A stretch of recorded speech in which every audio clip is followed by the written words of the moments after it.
नमस्कार दोस्तों, मैं हूं ईशा और आज मैं बात करने जा रही हूं लेखक ओम थानवी द्वारा लिखी गई यात्रा वृतांत, जिसका शीर्षक है अतीत में दबे पांव। इस यात्रा वृतांत में लेखक ने पाकिस्तान के सिंध प्रांत में स्थित सिंधु घाटी सभ्यता के एक महत्वपूर्ण स्थल मोहनजोदड़ो की यात्रा का वर्णन किया है। तो चलिए दोस्तों, शुरू से इस कहानी को समझने का प्रयास करते हैं। सिंधु घाटी सभ्यता को लगभग 5000 साल पुरानी सभ्यता माना जाता है। इसमें दो सभ्यताएं प्रमुख है। पहला है हड़प्पा सभ्यता और दूसरा है मोहनजोदड़ो।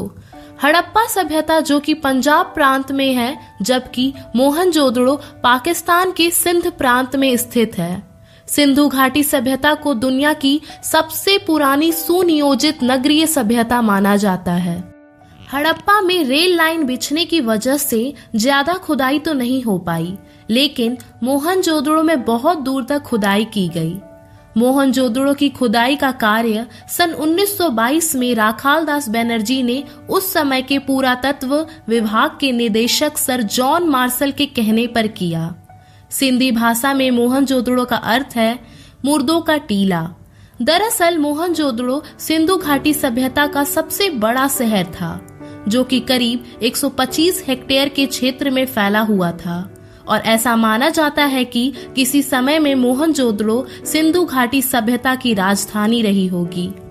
जब लेखक मोहनजोदड़ो घूमने गए तो वहां उन्हें ऐसा महसूस हुआ जैसे कि वे 5000 साल पहले की सभ्यता में पहुंच गए हैं। फिर लेखक आगे कहते हैं कि ताम्रकालीन शहरों का सबसे बड़ा शहर अपनी बड़ी बड़ी गलियों और इमारतों के बल पर आज के महानगरों को भी पराजित कर हुआ नजर आता है।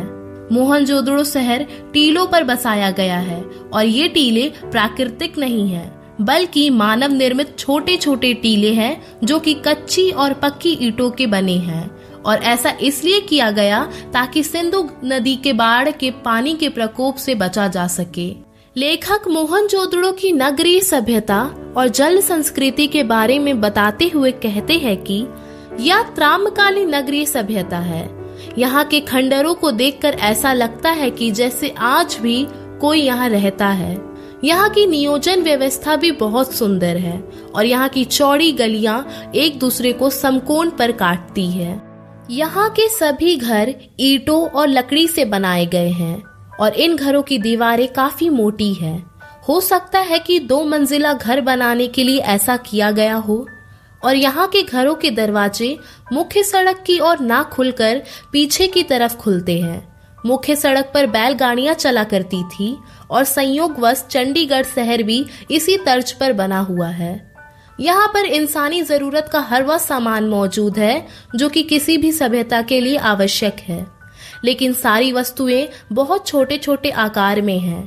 पूर्व दिशा में अमीरों की बस्ती बनी हुई है, जिसपे बड़े बड़े घर, चौड़ी सड़कें और बहुत सारे कुएं भी है, जबकि आधुनिक युग में अमीरों की बस्ती पश्चिम दिशा में मानी जाती है। लेकिन मोहनजोदड़ो में ठीक इसका उल्टा है।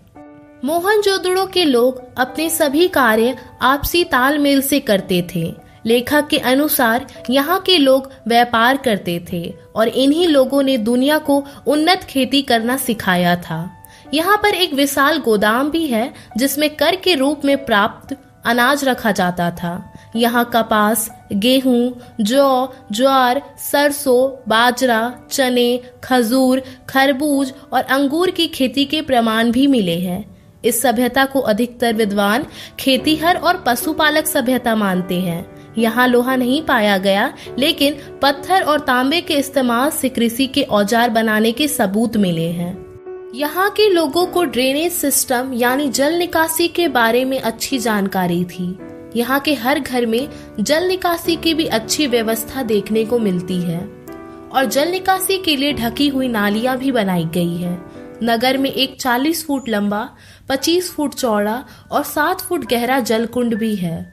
माना जाता है यह किसी विशेष अनुष्ठान के लिए प्रयोग किया जाता होगा। यहाँ की दीवारें पक्की ईंटों से बनी हुई है, और पास में ही 8 स्नान घर भी है। जलकुंड में गंदा पानी ना जाए, इसकी भी व्यवस्था की गई है, यानी यहाँ पर साफ सफाई का विशेष ध्यान रखा गया है। जलकुंड के पास ही एक कुआं भी है जहां से शायद जलकुंड में पानी आता होगा। इसके अलावा यहाँ 700 कुएं हैं और कई सारे तालाब भी मिले हैं जो कि पक्की ईंटों से बने हैं। दरअसल मोहनजोदड़ो इस संसार की पहली सभ्यता है जिसने कुएं खोदकर भूमि जल निकाला था, इसलिए सिंधु घाटी सभ्यता को जल संस्कृति भी कहते हैं। लेकिन सिंधु घाटी सभ्यता में ना तो कोई भव्य राजमहल मिला और ना ही कोई भव्य मंदिर और पिरामिड मिला। इस संस्कृति की खास बात यह थी कि यहाँ पर किसी तरह की कोई दिखावा नहीं दिखाई देता है। यानी मोहनजोदड़ो सिंधु घाटी सभ्यता का सबसे बड़ा नगर है, फिर भी इसमें भव्यता और आडंबर का कोई नामो निशान तक नहीं है। यहाँ पर धातु, पत्थर की मूर्तियां और बर्तन मिले हैं जिसमें चित्रकारी की गई है। साथ ही मोहरे, खिलौने और अन्य उपकरण की वस्तुएं भी मिली है। यहाँ पर एक नर्तकी की मूर्ति भी मिली है जो कि नई दिल्ली में स्थित राष्ट्रीय संग्रहालय में रखी हुई है। दरअसल यहाँ पर मिली 50,000 से अधिक चीजों को दुनिया के अलग अलग संग्रहालयों में रखी गई है। मोहनजोदड़ो में एक प्राचीन बौद्ध स्तूप भी है और इस बारे में जानकारी लेने के लिए राखालदास बनर्जी यहाँ आए थे।